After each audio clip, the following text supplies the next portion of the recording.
Right. Hello, CMA final students. So I hope you guys are doing well.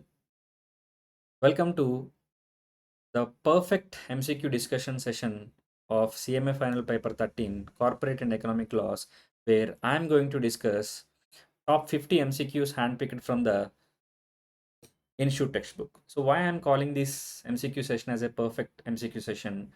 Because of two reasons. Number one reason, I have excluded basic stuff of MCQs from this discussion. What is basic stuff of MCQs? Minimum number of members in a public company, maximum number of directors. So these things you already know. Why? Because you have already qualified CMA inter.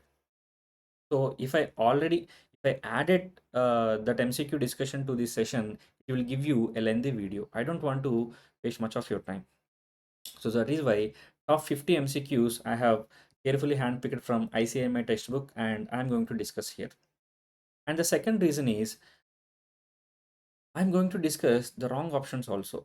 Why? Because it will give you some sort of clarity and revision regarding the why that option is wrong. So some sort of revision will also be done if I discuss it. So I decided to discuss all the options of 50 MCQ. So I'm expecting at least 20 to 24 marks from this discussion. So I'll try to keep this video duration up to around 1 hour, 1 to max 1.5 hours it will come. So do watch the video till end. Okay, right. Let's get into the discussion. First MCQ, powers of the tribunal is listed in the section.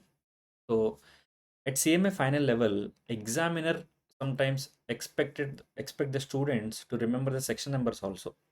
Not all the section numbers, but some sort of important section numbers he will test you. Okay, so do remember some important sections. So here he asks, powers of the tribunal is listed in which section? So options are 240, 41, 42, 43. So if you remember, section 240 is a transition provision from old companies act to new companies act. Okay, so option A is wrong. 241, making an application regarding oppression and mismanagement. So if any investor, if any shareholder or any member feels he has oppressed and mismanagement is going on in the company, he can make an application to the tribunal through section 241. So 241 talks about how to make an application to the tribunal. But the question is powers of the tribunal. So 241 is also wrong. If you remember, 243 talks about consequences of the order of the tribunal. Consequences of the order of the tribunal. If tribunal decided to make an order, so what are the consequences discussed in 243? So 240 wrong, 241 wrong, 243 wrong. So what might be the correct answer? Option C, 242. 242 contains the powers of the tribunal in case of oppression and mismanagement. Okay, so what is the correct option? Section 242. Okay, next, the provisions relating to investigation are provided in which chapter of the act? Means here Companies Act. So in case of investigation, provision relating to investigation are provided in which chapter of the act? So inspection, inquiry, investigation. If you remember these chapters, investigation provisions are contained in 14. If you remember, section chapter 13 talks about appointment and remuneration of managerial persons. Section 13, chapter 13. Okay, and chapter 15 talks about compromise, arrangement, amalgamation. So 14 talks about inspection, investigation, inquiry. Okay, so the correct answer is option C again. Okay, next, which chapter of the Companies Act 2013 deals with foreign companies? So foreign companies. So as and when foreign companies question is there, chapter number, if he asks, do remember foreign tour T double T 22. Simply we can remember 22. Okay, option C again. Okay, so if you make some sort of remembrance techniques, it will be very helpful for you in the examination. Say for example, investigation chapter 14, you can remember it as say, You might have watched in many movies how an investigation will go on. Accused will sit in a chair along with the table, and other side of the table, an investigation officer will sit. So there are those two persons, like husband and wife. You know, Saptapadi in marriage, seven steps, seven steps, 7 plus 7, 14. Investigation, 14. So I'm not compelling you guys to remember in this way. So by hook or crook, you have to attempt the question, right? You have to fetch marks, right? So by hook or crook, by making some remembrance techniques, you please remember. Say for example, powers of the tribunal 242. Whenever tribunal discussion is there, tribunal nothing but court, right? So have you ever seen an accused brought forward to the court? How he will brought forward to the court before magistrate? So this side one policeman will be there, and this side one policeman will be there. So in middle of the center of the police department people, the accused will sit. So policeman, accused. So similarities, uniformity and two kind of. So I'm not compelling you, or I'm not forcing you to remember the provisions like this. But if you remember some important section, it will definitely help the students to fetch some good marks from MCQs. Okay, so tribunal, policeman accused, 242. There are close to impossible chances to forget section numbers if you remember in this way. So you might try your own way. That's a different thing. I'm just saying how I'll remember the section numbers. Okay. So investigation, accused and investigation. Two persons are there, like husband and wife. Husband and wife, Saptapadi. 7 plus 7, 14. Investigation. So 13 talks about managerial persons. 14 talks about investigation. 15 talks about something else. What something else? Compromise, arrangement, amalgamation. So if question comes under compromise, arrangement, amalgamation for 15, I'll tell there. Okay. Right. Next one. Which chapter of the Companies Act deals with foreign companies? Foreign tour, double T, T, T. Okay. Double T, 22, 22. Okay. Simple. Next. SEBI has three functions rolled into one body. Which of the following is not the function of SEBI? So do remember, students, in the question he asked which of the following function is not the function of SEBI.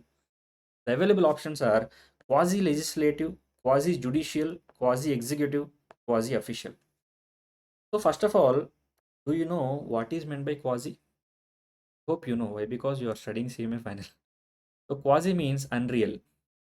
Quasi means it is not there actually. So in foundation itself or inter itself, you might have studied contract act, right? Quasi contract, the contract which is not real, but we should treat it as if there is a real contract. Okay. So quasi legislative, quasi judicial, quasi executive, quasi official. First of all, legislative body, do you know what will a legislative body will do? In case of state level, legislative body is assembly. In case of central level, legislative body is parliament, Lok Sabha, Rajya Sabha, president. Okay. So legislative means make the rules, make the rules, legislative. Okay. Judicially, judicial, what will judicial organ will do? Judicial duty is to settle the cases, decide the cases, who is right, who is wrong, decide the cases, settle the disputes. Okay. So executive, what we will do, what he will do, legislative will make the rules, right? Executive will make sure that those rules are implemented successfully, implementation organ. Okay. So SEBI will make the rules, SEBI will decide the cases, and SEBI will make sure that those made rules are implemented successfully in the real world. So SEBI will do all of these three activities: quasi legislative, quasi judicial, quasi executive. Odd one out, which is not the function of SEBI, means quasi official. Okay. Next one. So he has asked Which of the following is not the function of SEBI? So quasi-official is not the function of SEBI. Why? Because SEBI is a quasi-legislative. It will make rules. SEBI is quasi-judicial. It will settle the cases. SEBI is quasi-executive. SEBI will make sure that the proposed rules are implementing currently in the real-time environment or not. SEBI will definitely check. So what SEBI will not do is quasi-official. Okay. I hope you guys got my point. And question number 5, while calculating the value of assets for ascertaining the classification in MSME, micro, small, medium enterprises cases, the value of the following is excluded. Remember students, excluded. So inclusion and exclusion. If you remember MSME provisions, in case of classification, productive investments will be added. So what is productive investment? Investment in plant and machinery, investment in tools, investment in dice, etc. will be added. Unproductive investments will be excluded. Here, we'll ask for exclusion. So land is not directly related with the productivity. So, and building also. So just because a company having multiple buildings and lot of lands, we can't say that that company has so much productivity. Idle lands might be there, idle buildings might be there. Yes or no? So investment in land, investment in building, and of course furniture. Furniture is also an unproductive investment, right? So these three are excluded from investment criteria in MSME. So all of the above is the correct answer. Okay. Next question number 6. The principle of dash ensures that an insured does not get profit by insuring with multiple insurers. So first of all, the basic stuff or basic concept of insurance relies on indemnity. What does indemnity says? Indemnity is nothing but making good the loss. I hope you remember. Indemnity is nothing but making good the loss. Okay, so insurance concept is prima facie rely on indemnity concept. If you suffer some loss, insurance company will come to the rescue and will reimburse the loss. That's it. The concept of insurance is not to make profit, just to making good the loss, just to indemnify you from the loss. For example, if you have a bike or car, it met with an accident, and in that repairs you incur one to 1.5 lakh in the name of repairs and maintenance. Sorry, repairs.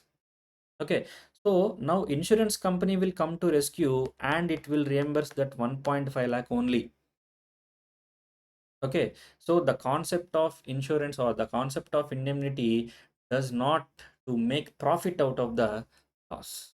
Okay, so the principle of indemnity is an indemnity. Okay, subrogation, contribution, co-insurance are separate concepts which are not at all related to insurance. So I hope you know subrogation. Subrogation means stepping into the shoes of others. It will come under guarantee cases. Principal debtor, I hope you know that concept called what is guarantee concept. In that guarantee concept, principal debtor is there, money lender is there, surety will be there. So if principal debtor fails to repay the money to money lender, principal debtor fails to pay the money to money lender, then money lender what he will do? He will directly initiate the action against principal debtor. Okay, if principal debtor again failed, then he will proceed against surety. If surety settle the whole debt to the money lender, then right of subrogation will come into picture. Then surety will become money lender and he can initiate action against principal debtor. Why? Because the prima facie liability is on principal debtor and he failed, and that liability has been discharged by surety. So the surety will come in the place of money lender, right of subrogation, stepping into the shoes of others. Okay, now surety will step into the shoes of money lender and he will recover the money from the principal debtor. So subrogation is a different concept and it is nowhere related to insurance concept. Okay, next contribution and co-insurance. that is also nowhere related. Okay, next one. In case the chairman is executive, at least dash of the board member shall be independent directors. So do remember one thing: if chairman is executive, at least half of the board members shall be independent directors. And if the chairman is non-executive, I will tell you two scenarios here. Why? Because chairman, just a minute, chairman, executive, non-executive. If chairman is executive, at least half of the board members shall be independent directors. If the chairman is non-executive, this is a minute. Yes. If the chairman is non-executive chairman, then we need to see whether he is related to promoter or nowhere related to promoter. We need to check this case. So if he is related to promoter, then one third is correct. If he is nowhere related to promoter, again, okay. So in the given case, the chairman is an executive chairman, not a non-executive chairman. So whenever the chairman is an executive chairman, straight away answer is half. Half of the board members shall be independent directors. So I hope you got the point. Next MCQ. Next MCQ. Persons who sign the MOA are called dash. So in case of incorporation of a company, the prima facie documents are MOA and AOA. So persons who signed in MOA are called as subscribers to the memorandum of association. Who? Subscribers to the memorandum of association. They are not called as promoters or shareholders or members. Shareholders, members, definitely not. Why? Because company itself doesn't came into existence. So being company itself not came into existence, there is no concept of members, shareholders. Why? Because company not yet taken the birth. Okay. So and one more case, any person who is signing the MOA need not to become a promoter. He might become a promoter. He might be a promoter, might not be a promoter. So promoter is a partially correct answer.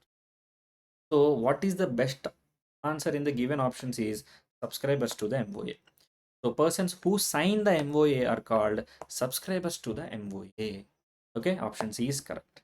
Next one. A debenture trustee can be any bank, any NBFC, any merchant banker, any entity registered with SEBI as such. Actually, ABC are also correct. Bank, NBFC, merchant banker can also act as a debenture trustee. But beautiful and the best answer is if bank or NBFC, merchant banker doesn't have any sort of SEBI registration, then they are disqualified to act as a debenture trustee in the company. So, prima facie, first things first, in order to act as a debenture trustee, what you need exactly is you need to get registered with SEBI and you need to prove your infrastructure to SEBI. Then only SEBI will allow you to act as a debenture trustee, and SEBI will first of all give you certification to act as a debenture trustee. So then only you should act as a debenture trustee. So option D is correct. 10th one, in case of private company, internal auditor has to be appointed if the turnover is. So internal audit question. So please do remember students, for a private company, internal audit is not at all mandatory. For a private company, internal audit is not at all mandatory. But company's accounts rules, rule number 13 says, if a private company satisfies some threshold limits. What are those threshold limits? Totally two threshold limits are there. One, turnover, two, borrowings. If turnover exceeds 200 crores or borrowings exceeds 100 crores, then internal audit must be there. And there should be an internal auditor who will do such things. Okay. So in the given question, private company, the given question, the company is a private company. So prima facie company no need to have any sort of internal audit and internal auditor. But he asked for the threshold limit of turnover. So turnover, I just said 200 crores or more. Okay, so option C is correct. Next, 11th one, additional director's tenure is up to. So what is the maximum tenure of additional director? So unless otherwise stated, additional director's tenure is up to next AGM only. Why? Because in next AGM, additional director is not a person who gets identity directly from the company. So he might be a rotational director or not. This is a different concept which I am going to discuss in a regular session. Um, Simply, we can conclude it as next AGM. So 11th one, I'm just concluding this discussion here. Why? Because it is a vast concept. I need to say rotational directors, non-rotational directors, what is the limit, independent, dependent. So I don't want to indulge in. So simply up to next AGM, additional directors tenure will be there. Okay. Next one, next board meeting, 5 years from the date of appointment. But do you know 5 years from the date of appointment, whose tenure it is? Whole time director. Okay. Date of superannuation. Date of superannuation is 100% wrong. Why? Because director is not an employee of the company. Super till superannuation, he might be there, might not be there. So why? Because he is not a employee. He might be a rotation director, might be a non-rotation director. So maximum time, for example, a person came at 35 age. Can you say 35 at the age of 35 he appointed as a director of the company? Can you say till his superannuation he will be with the company? Companies Act provisions allow that? No. So date of superannuation is not at all correct answer. So 5 years is for whole time director, additional director is still next AGM only. Okay. Next, alternate director may be appointed when the additional is out of India for at least. This is a basic question. 3 months time period is there. So examiner might ask question in case of time period. If you remember, if you carefully observe last 6 to 7 attempts, at least at least 5 to 7 MCQs are from time period manner, time period basis. On time basis they are testing the students. So I have included many MCQs which contains days, months, etc. So this MCQ also, what he is asking, alternative director may be appointed when the additional director is or the director is out of India for at least 3 months. So we appointed as director on a family vacation for a term of 15 days, 1 month. He is going out of station or out of country. So for this reason, is it mandatory to appoint an alternative director? No. At least 3 months time. He's out of town in a period of 3 months, in a period of 1 year. Then we need to appoint alternate. Okay. So normal vacations will go on. For that reason, alternative director is not at all needed. Next, a woman director has to be there in the company. Option A, if it is a listed company. Yes, listed company. For a listed company, woman director is mandatory irrespective of turnover and anything else. Okay. So option A is correct. And option B, with a turnover of 300 crore or more. Yes. Even though a company is not a listed company, that means an unlisted company, if that unlisted public company turnover exceeds 300 crore or more, then it needs to have woman director. Okay. So either of the above, none of the above. So in the question, listed company, unlisted company is not mentioned. So if it is a listed company, anyway, it needs to have a woman director. If it is an unlisted company, being the turnover 300 crore or more, the condition has been satisfied, and anyway, it needs to have a woman director. So A is correct, B is correct. So either of the above, C is correct. Next, 14. Section 184 of the Companies Act provides for ordinary resolution, board resolution, special resolution, none, no resolution. So First of all, students, please remember what is section 184 of Companies Act. Section 184 of Companies Act talks about disclosure of interest by directors. Disclosure of interest by directors. So nearby 184, there is a dangerous section which is nothing but 185, which talks about loans to directors. Completely prohibited. It is a different case. And in special circumstances, section 185 requires special resolution. No ordinary resolution, only special resolution. So students might get confused between 184 and 185. Majority of the students will tick special resolution as answer. There is bright chances. Okay, so section 184 talks about disclosure of interest by directors. It is just an activity. So disclosure of interest by directors, what a director will do at the time of his appointment in the first board meeting, he has to disclose the interest. In that company I have 10% of shares, in that partnership firm I have 50% share, in that LLP I have this much share. So that is disclosure of your interest. So how many times a director should do? First of all, in first board meeting he has to do, and each and every year on annual basis he has to do. And if any special contract is going to form with an entity in which the director is having shares or interest, then in that case, event based case, we will call it as event based case. In that event based case also, he has to disclose his interest.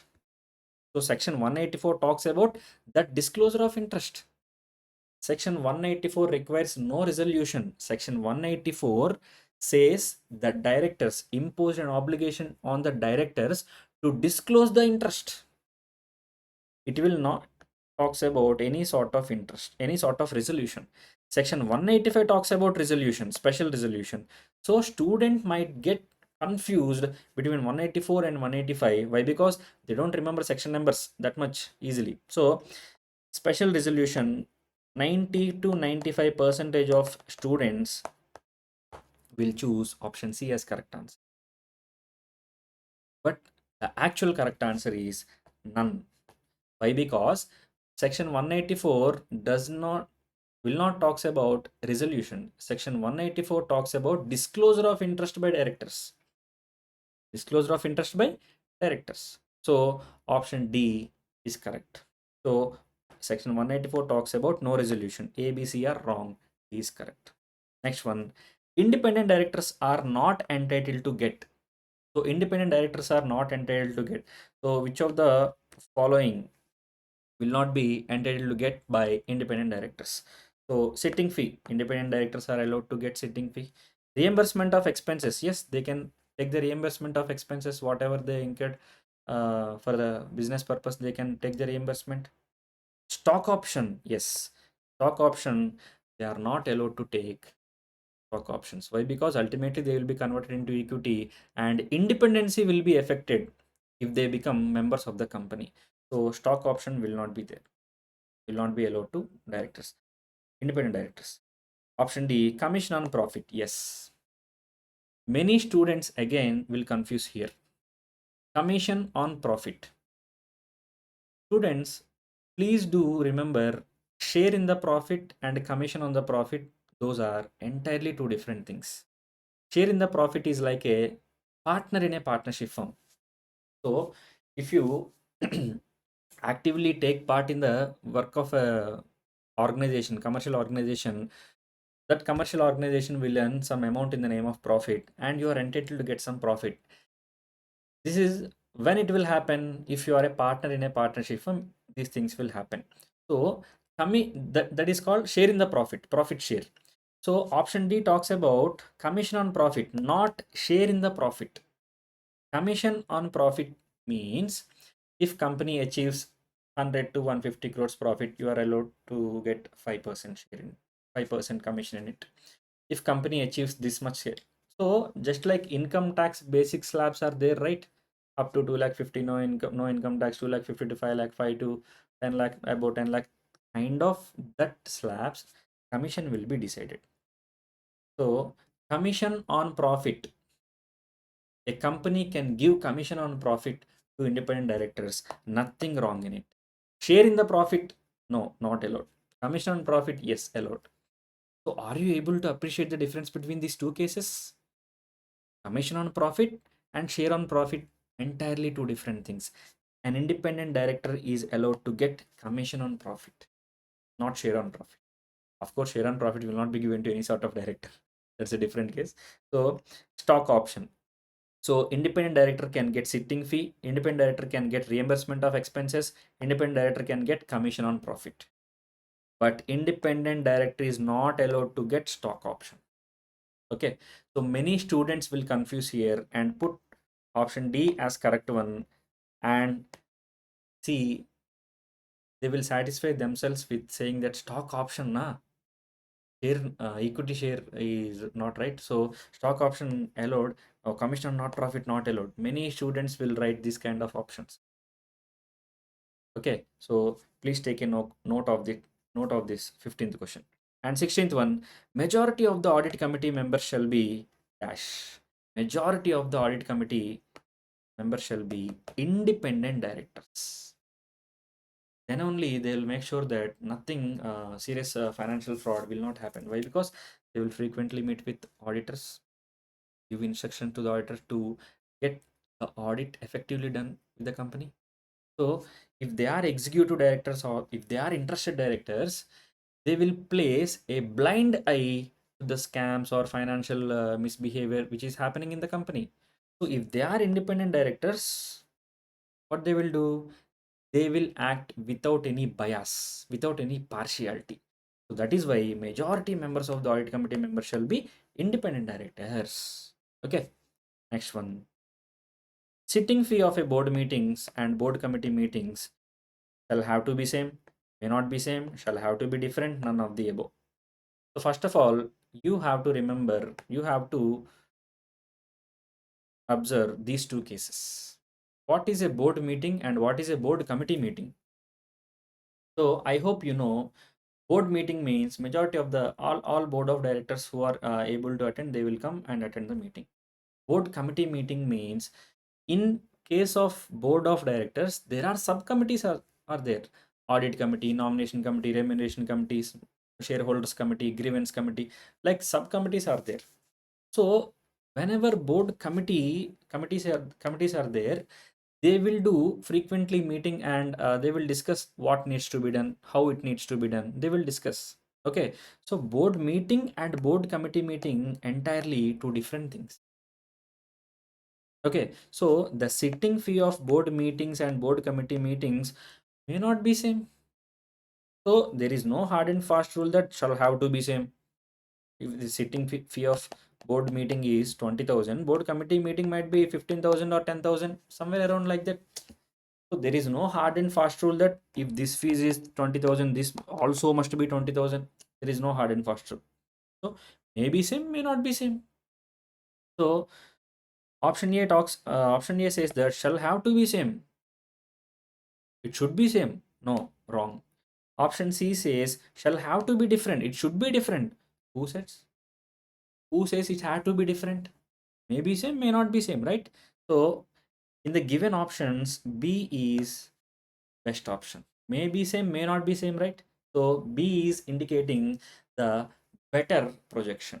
So we have to choose the best among the given options. So option B is correct. Next, 34 minutes are there. So I'll try to discuss in a quick way. So 18th one, disclosure of interest by director. Wow. Few minutes ago, we have discussed, right? Section 184 of Companies Act.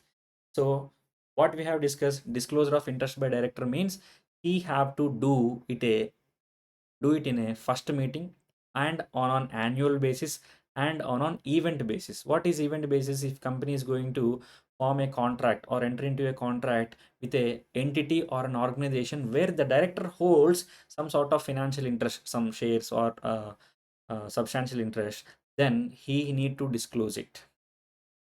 Okay, so that is section 184. So what this 18th MCQ is saying, disclosure of interest by director is one time feature at the time of appointment. Yes, not one time feature, he has to disclose the interest at the time of appointment. This is correct. Annual feature, yes, annual basis also he has to disclose the interest, and event based also, being interest due to some event, by any sort of event. Say for example, one director father is having some sort of shares in that company.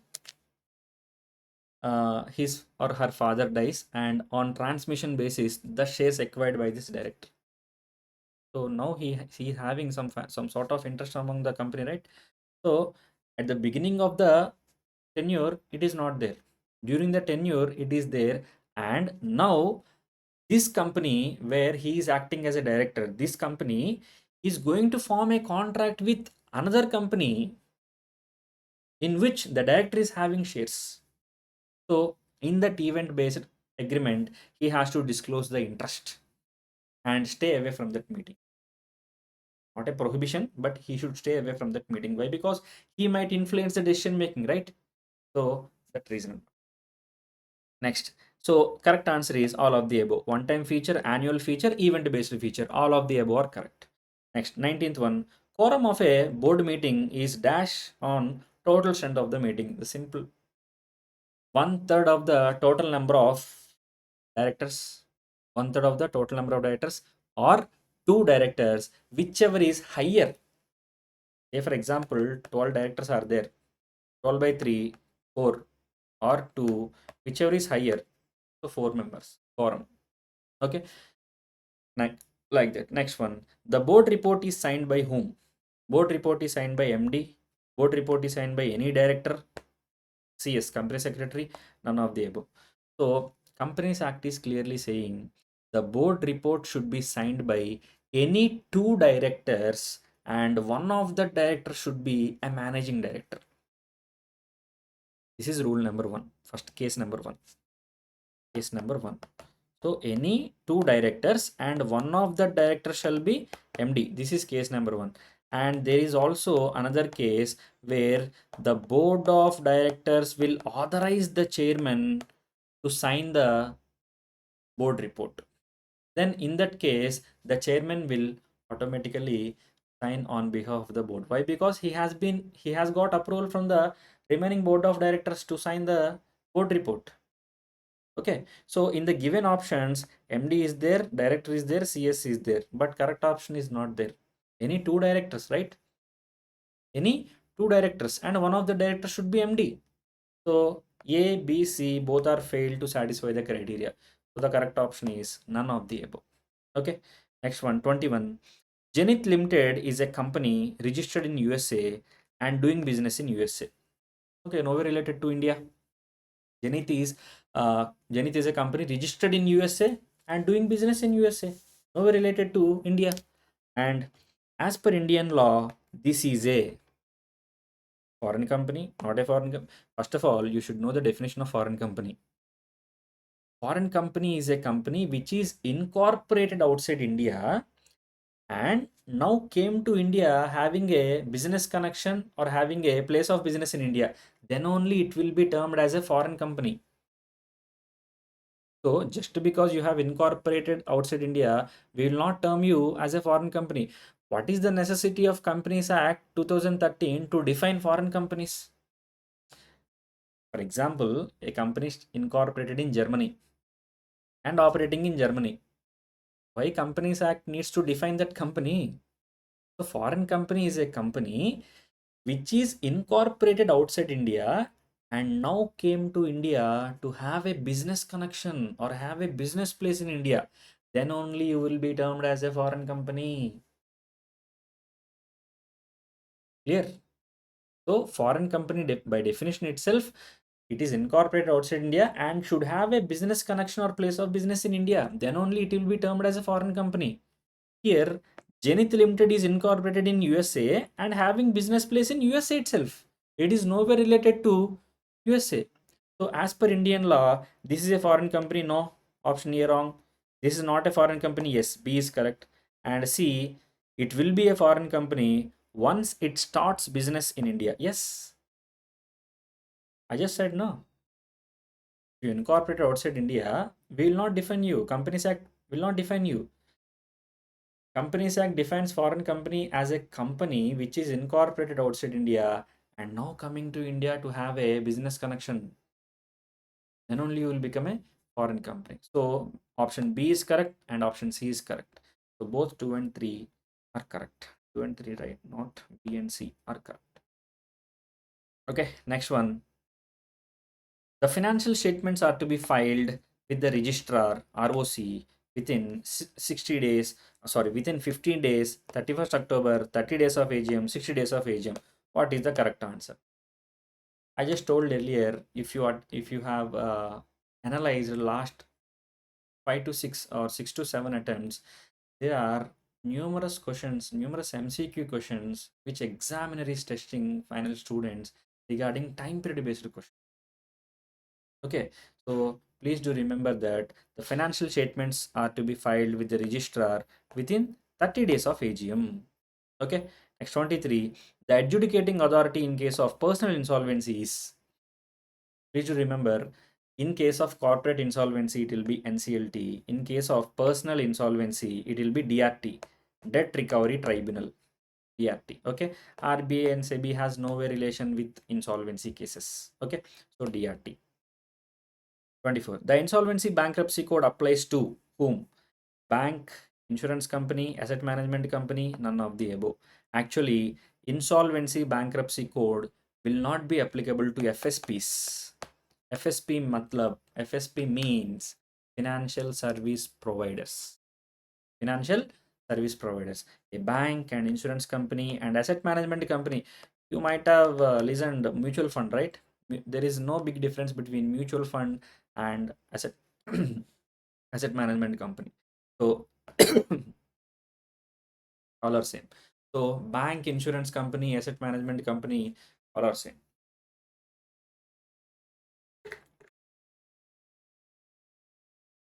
They will fall under the category of financial service providers. Okay, so insolvency bankruptcy code applies to none of the above. IBC code, IBC is not applicable to a bank, insurance company, asset management company. None of the above is the correct answer. Next, 25th one. Insolvency Bankruptcy Code 2016 is not applicable on. Oh, I think repeated. No, no, no. Different. The same concept, the same question has been asked in a different way. Is not applicable on financial service providers. I just said na FSPs, financial service providers, FSPs. Partnership firms and individuals, limited liability partnerships, and companies incorporated under Companies Act. Actually, IBC applicable for companies, LLPs, and to somewhat extent of partnerships and individuals. To some extent, not full extent, to some extent. Okay. Next one. An entity in favor of whom security interest is created is called. An entity in favor of whom the security interest is created, secured, is called as unsecured creditor. No. Financial creditor. Financial creditors are two types: unsecured creditor, secured creditor. So the entity in favor of whom security interest is created is called secured creditor. So financial creditor is somewhat correct option, but not the best option. Why? Because in case of financial creditor is whom? One who lends money to the entity, company. Okay, so he might be an unsecured creditor or a secured creditor.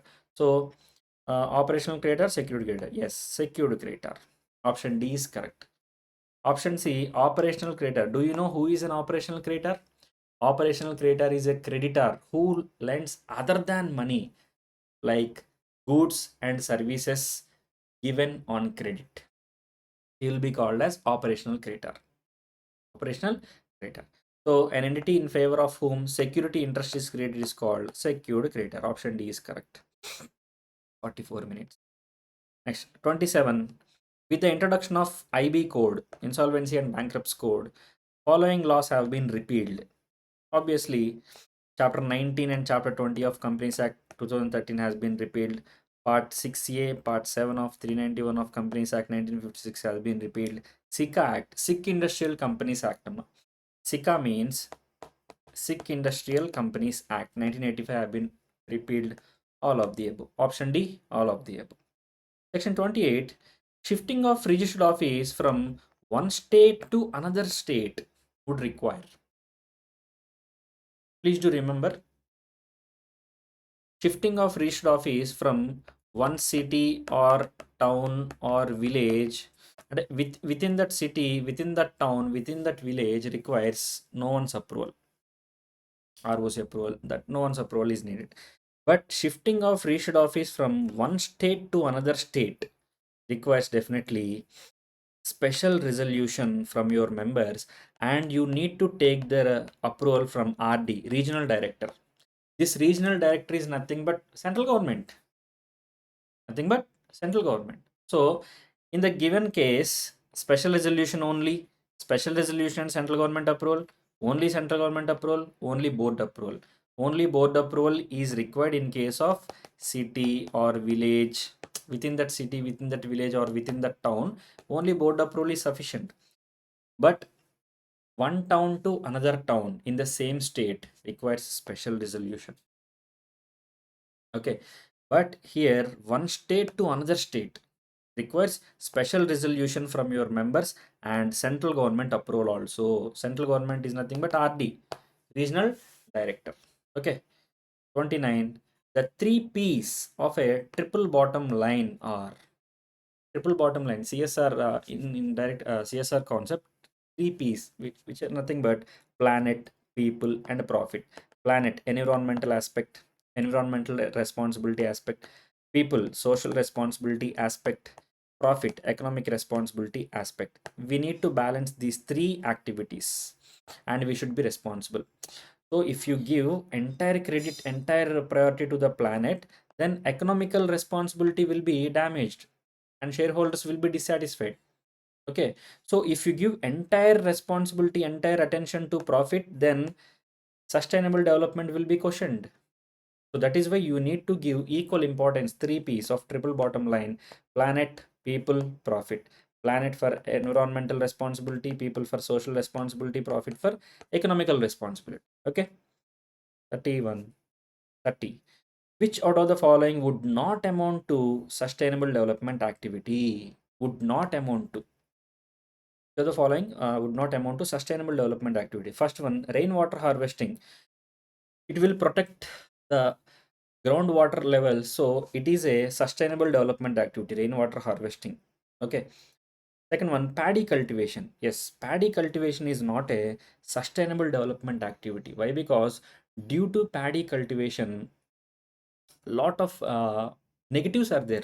I don't call it as disadvantage or negatives, but there are some side effects are there due to uh, larger paddy cultivation. First thing, the nutrients in the land will be deployed, and being farmers will use many fertilizers, the fertility of the land will be affected. And methane emissions, the main disadvantage of paddy cultivation is methane emissions. And paddy cultivation requires more water, so groundwater level will be dramatically destroyed or affected. Okay, so there are a lot of the lot of some disadvantages are there due to much paddy cultivation. Okay, so solar energy. Yes, solar energy is a sustainable development activity, no doubt in that. And plantation of sapling for forestation, afforestation. So due to this, forest will be created, and forest will be increased. The land mass of forest will be increased, and seasons will be sustained. Rainy season, summer, winter will be balanced. So rainwater harvesting is a sustainable development activity. Solar energy is a sustainable development activity. Plantation of sapling for forestation is a sustainable development activity. But paddy cultivation is not a sustainable development activity. Why? Because it comes with its own disadvantages. Okay. Next, 31, clause 49A. Yes, 49A is outright Kumar Mangalam Birla Committee. Okay, so it is a pinpoint question. So 49A, pinpoint concept. 49A, which was the first major compliance of CG, corporate governance by listed companies, was one of the basis of recommendation of Kumar Mangalam Birla Committee. 49A means simply Kumar Mangalam Birla Committee. Pinpoint concept. 32. A foreign entity cannot be. A foreign entity cannot be implementation of agency of CSR project in India, advisor, trainer, consultant. A foreign entity can be an advisor, foreign entity can be a trainer, a foreign entity can be a consultant also, but a foreign entity cannot be an implementing agency of CSR project. Why? Because you need to become a implementing agency of CSR. First of all, you need to obtain the license registration number from MCA, and MCA will not allow foreign entities to get registered.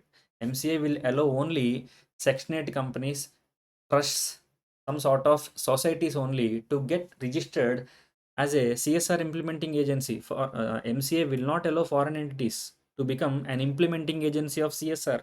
So outright option A is the correct answer. Next, 33.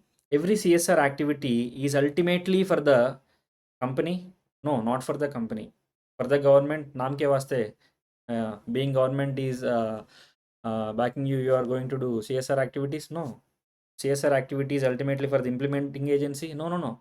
Ultimately for the beneficiary, for the sustainable development, beneficiary should, there should be equal beneficiaries. Stakeholders must be benefited. So not for the company's sake, not for the government's sake, not for the implementation agency sake. So someone asks you why you are studying, for my parents' sake, for my other future wife's sake. No, no, no. For ultimate benefit of your life, you have to study. Then only you will become success. So, so every CSR activity is ultimately for the beneficiary, not for the company's sake or government sake or implementation agency sake. Okay. The CSR fund earmarked, 34th one, the CSR fund earmarked for ongoing project needs to be spent within, this is a direct question, 3 years. It should be spent within 3 years. So I have already told you multiple times in this video. So there are many questions or multiple questions which examiner is trying to ask or trying to test students on timeline basis. So please don't forget that kind of questions. So option C is correct. 35. Some of the reasons for which companies cannot practice good governance may be. So why some of the companies are failing or not following proper good governance methodologies means, first of all, narrow mindset of the promoters. Yes, it might be true. Some promoters are very, very, very reluctant to follow the good governance methodologies. Narrow mindset of the promoters. Yes, it might be true. Second one, financial problem in the company. It might be a fact also. And the third one, unhealthy competition in the market. It might be a fact. So A, B, C, all or any of the above. 36. A company sponsors the expenditure of a primary school of physically disabled students having 200 students. So yes, company is doing the good thing. Company is sponsoring education expenditure of a primary school of physically disabled students. How many students are there? 200 students are there. 3 employees' children being physically disabled have also been admitted in that school. So out of the 200 children, 3 employees' children are also there who got physically they are physically challenged and joined in that school. Okay, so now the school will qualify as a CSR project as admission of the employees' children is incidental, will not qualify as a CSR project. Yes. So the thing is, if you have spent some money on employees or employees' children, it will not come under CSR expenditure limit. Why? Because it will come under employees' welfare. It will come under employees' welfare. It is not qualified as a CSR expenditure. It will not comes under CSR expenditure. So in the given case also, company is sponsoring a school where 200 children are studying, but out of the 200 children, just 3 children are there who belongs to employees. So is it accidental or intentional or major, 3 out of 200 is a major number or a minor number? It might be very minor number. It's just incidental. So if 3 children are studying in that school and a company is sponsoring that school, how can you say that this expenditure is will not be qualified as a CSR expenditure? If 120 members, 140 members are studying there, then you might think of the think of this context. But 3 children out of 200, it is just incidental. So the school will qualify as CSR project as admission of employees children is just incidental. Okay, 3 members out of 200 members is very, very minute, insignificant. Okay, next one will not qualify. Wrong answer. Depends on how the company represents the same to the auditors. Depends on board of directors. No, the school will qualify as a CSR project. Okay, next one, 37th one. 55 minutes, just 5 minutes is there. So there is no hard and fast rule regarding the timing, but being exams are very near and we are very close to the exam, very few days are left for the preparation. I don't want to take much of your time. I just want to finish the total concept in the timeline. So that is the only hurry. uh, Next one, 37th question. Advantages of direct implementation of CSR activity by the company is. So in order to implement CSR activities, there are two options. One, you can directly take active participation in the implementation, and you can appoint an agency to look after this expenditure. Okay, why? Because you will already occupied with your own business works, right? So if you don't know much about CSR activity, you can appoint an agency to look after the things. So here 37th question, what he is asking is, so if you directly look after about your CSR activity, what are the advantages? One, flexible, since even small decisions are taken by the company. Yes, it is flexible. Next, better supervision is there. Yes, being you are the decision maker, better supervision is there. Quick decision making, yes, all of the above. All of the above. Why? Because you are the judge. You can take the decisions instantly. Next, 38th question. Which of the following is the advantages of the family business or the non-family business? Advantages of the family business over non-family business. So, first of all, staff recruitment. Staff recruitment is nowhere related to family business, and I think nowhere that direct relation. Raising funds for growth, ownership versus management. Ownership versus management is different, as not at all applicable. Deep industry insight. Yes, deep industry insight will be a very helpful advantage which a family business will exclusively get when compared with other form of business organizations. The thing is, what will happen in case of family business is, from generations together they are running that business. So younger generations will be guided by older generations, and they will guide with with their rich expertise. They will try to guide the younger generations by reducing the errors. So if younger generations might do some sort of mistakes like that, then younger generations mistakes will be rectified with the rich expertise of older generation. They will guide. So that deep industry insight, why? Because they are in the business from generations together, right? They know what to do, what not to do. So they will automatically get the younger generations to reduce the errors and mistakes. So that deep industry insight is the major advantage which a family business will get when compared with non-family business entities. Okay, so what will happen? Say for example, if a company is there, one director worked for 5 years or 6 years, he has rich expertise. Once he left the organization, will that director will get the upcoming director? How he is related? Why he needs to get the upcoming director? Will no longer be part of the organization, and he won't guide the newcomer, direct newcoming director. So he won't guide. So what will happen in case of family business? Being they are doing this business from generations together, obviously older generations will guide the younger generations to rectify their mistakes with their rich expertise. Okay. 39th question. The recommendations of the audit committee. The recommendations of the audit committee. A, may not be accepted by the board of directors, has to be accepted by the board of directors. In case not accepted, board has to record the reasons. Recommendation need not go to the board meetings. Ultimate option D. Recommendation need not go to the board members. So first of all, please keep a point in mind. Recommendations of the audit committee has to be followed by the board of directors. Point number one. If board of directors will not follow, in case they are not accepting, they are not in conformity with the recommendations, then they has to record the reasons why they are ignoring the recommendations from audit committee. They has to say the reasons. Okay, so may not be accepted, wrong, has to be accepted. It is a kind of mandatory rule. No, there is no hard and fast rule, no mandatory rules. Board of directors has to take the recommendations of audit committee. If in case they have not accepted or not in conformity with the recommendations done by the audit committee, then board has to record the reasons. It's simple. That's enough. Okay. So option C is correct. 39. Option 40. Question 40.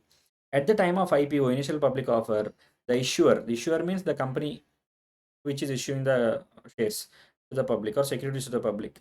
At the time of IPO, the issuer has to have a CFO, MD, a designated compliance officer, at least one independent director.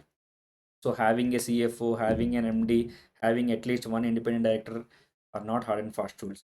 But having a designated compliance officer is a much needed thing. Why? Because he has to look after whether the company is following all the rules and regulations implemented by the various acts. Okay, so he is a responsible person who should look after the various compliances designated by various laws. So at the time of IPO, the issuing company must have the designated compliance officer. If anything goes wrong, he will be accountable. He is accountable. 41.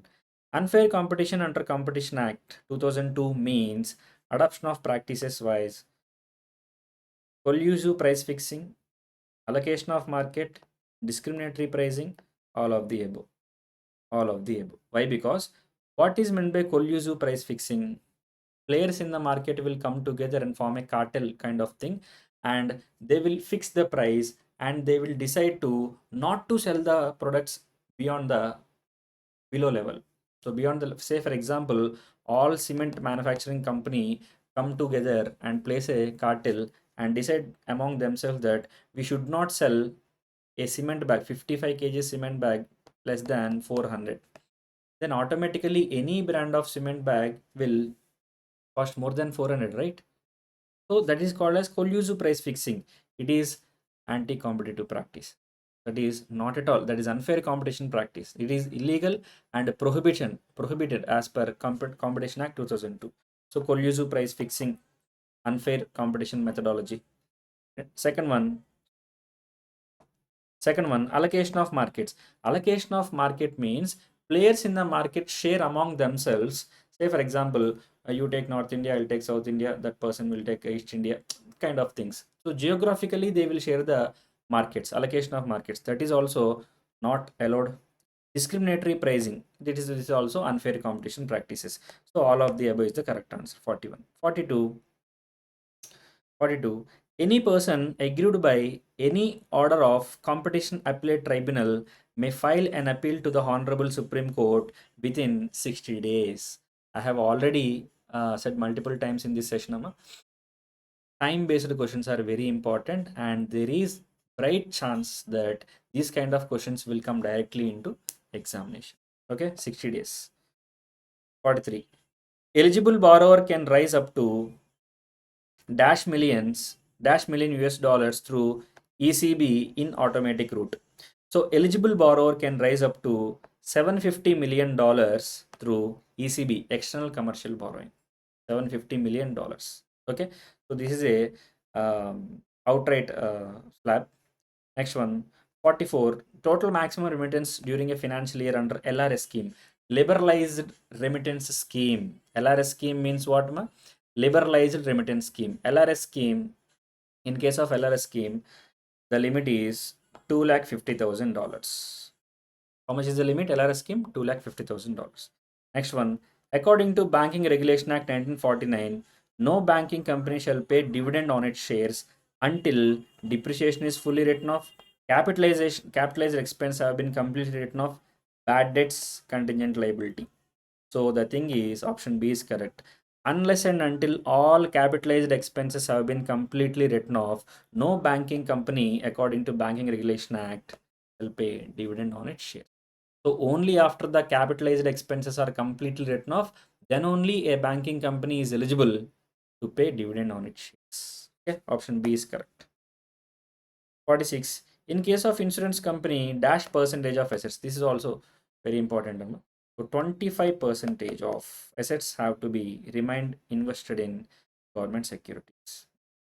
Next, amalgamation of banking companies require dash percentage of voting of shareholders, that is two-thirds.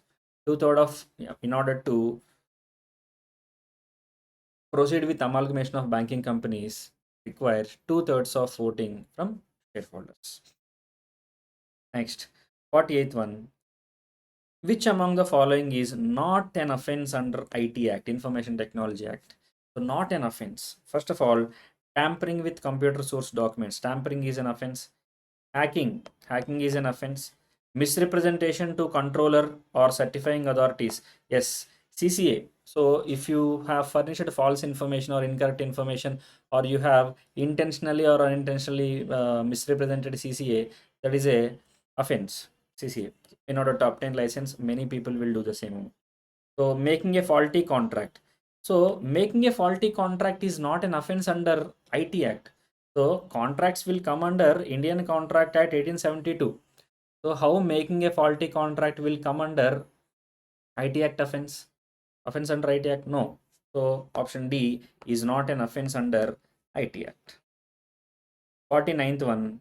Decision of a CAT, Cyber Appellate Tribunal, can be appealed to. So after CAT, you can directly go to only High Court. Only High Court. Okay. So High Court 49. 51, 50th one. Access someone's computer without the right authorization of the owner and does not disturb, alter, misuse, or damage data or system by using wireless internet connection is called. So students here also make the mistake. Why? Because access someone's computer without their right, hacking. Okay, no, you have to study the full question carefully. In the question, this line is very, very crucial and important. What he says, you are not going to disturb or alter, misuse, or damage any data of that owner, of that computer or data owner. So that kind of activity is called as trespassing. That kind of activity is called as trespassing. So squatting, vandalism, hacking, trespassing. So trespassing is the thing and what.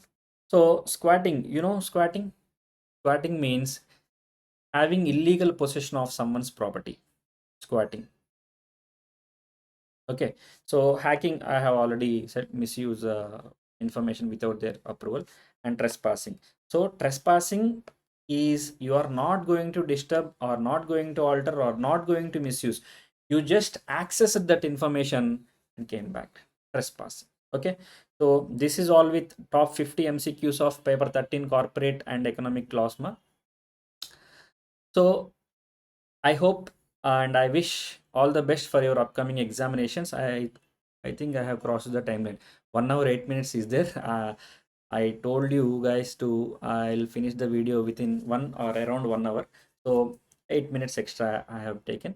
So these are the top 50 MCQs of paper 13.